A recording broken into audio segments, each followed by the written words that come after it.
woman at the ATM.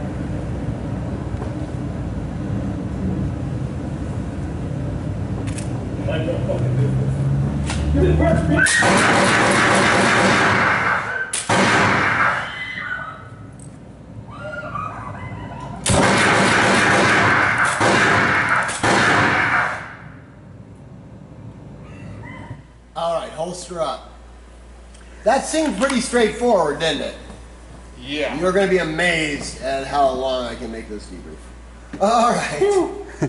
It's intense, isn't it? Not a joke at all. Okay, so this is a pretty highly realistic scenario. In fact, actually, like many of our scenarios, it really happened. Let's actually see this. I didn't do anything. Did you shoot the woman? I saw her go down. No, she went down more. Oh, she was just cowering. I was Okay. going to say no, All right. but I'm not sure. So, I hope not. well, let's find out. I mean, we do have a few missed shots in there. All right, so the guy drives up, gets out of the back seat of the vehicle. You recognize that at the time? Yeah. Good. Comes across, says, mind your own fucking business. This part right here, I'm very proud of you. You took your strong side and bladed it away from the threat. All right, that's critically important. We don't want to be leading with our firearm. We certainly don't want to be brandishing, okay? And the last thing in the world we want to do is let the bad guy know we have a gun. If I have to go to draw or potentially think I'm going to draw, I don't want him seeing the fact that I've actually got my hand on my gun, okay? In this instance, you're kind of prepping for something. He comes up, says, mind your own fucking business, comes out with that knife, and yes, that is the point right there where we're allowed to draw. A lot of people will draw early on this scenario, okay? Pretty much right as he starts walking up, gun comes out and they're on the guy. That's obviously going to be an unjustifiable use of deadly force. Again, reasonable to believe that there is an imminent likelihood of death or great bodily injury. Just some dude walking aggressively to a woman, that's not necessarily reasonable. He might be going up to her going, "Where's the goddamn car keys? I had to get your brother to drive me over here." I couldn't tell that I draw too early on that one. No, you did good. You did good. As soon as you saw the knife, that's when the gun came out of the holster. Now you prepped for a draw, which I have no problem with, okay?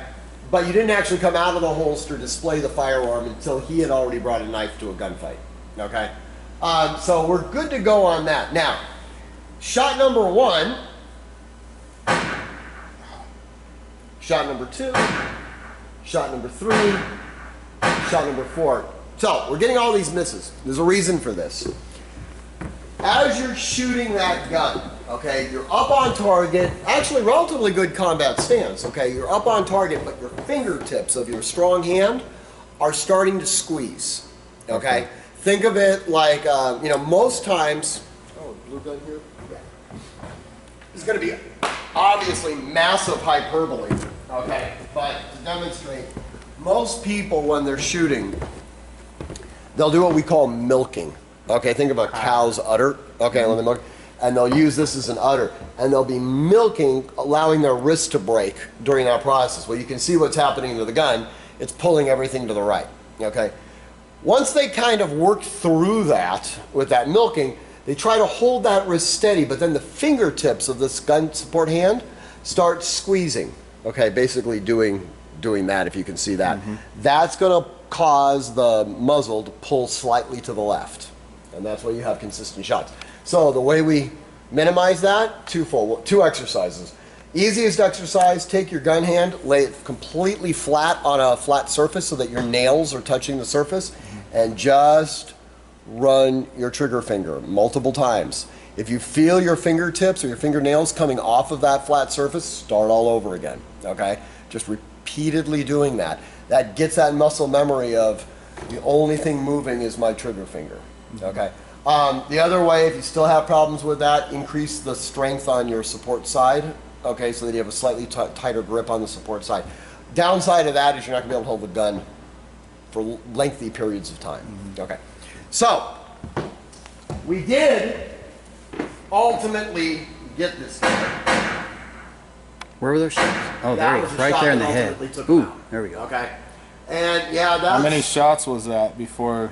7 or 8. 1, 2, 3, 4, 5, 6, 7. Oh.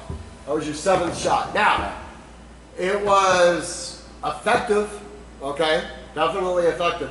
And our friend drops to the ground. Now, you immediately identified a possible secondary assailant. So you turn the gun on the guy in the vehicle by orienting your body basically perpendicular to the guy on the ground and the girl at the ATM. This guy starts shooting at you. You saw the muzzle flash? Back that up. So that's the shot that got you, by the way. Okay? Yeah. So your first shot at the car.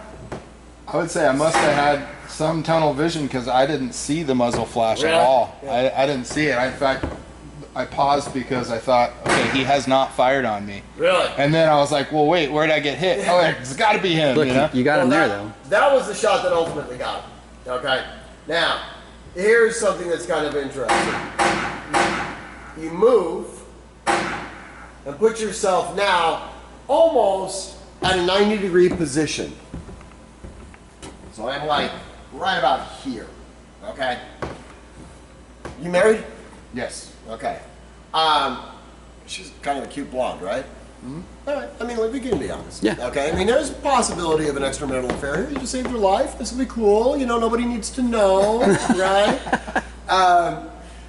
In the real world, this girl is actually a prostitute. Okay. This guy you just dumped, that's her pimp. She's been stealing from her prostitute or from her pimp. She's been taking the money that she's been earning, and rather than giving it to him, she's been depositing it into her ATM account.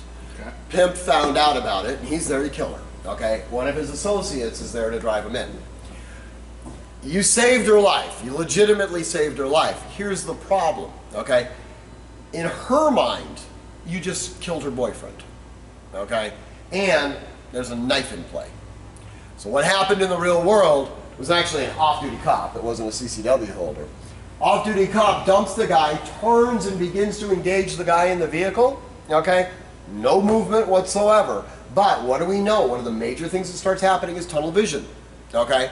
So, normally I can see out to about 190 degrees. I really can't. I can see movement at about 190 degrees. It has to be within about 170 for me to actually see things.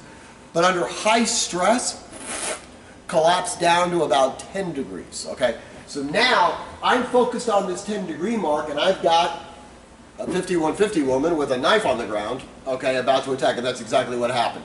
Cop shot him, nailed the guy in the car, had already nailed this guy. She picked up the knife and stuck it right into his rib cage, okay? So he survived, thank God. But it highlights an important point. Victims don't always behave the way we think a victim would.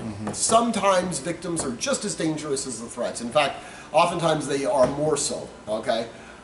What am I going to do to put myself into a better situation? I'm going to move myself into a place where I can maintain visual acuity over all players simultaneously, okay? I want to see them all. I'll dump him, I'm looking at her. I want to make sure that she's not going for that knife. If she starts moving away or staggering away, I'll go over, kick the knife away, then render her medical attention if she needs it, whatever. Okay, I've got 911 already on the phone. They're coming on in.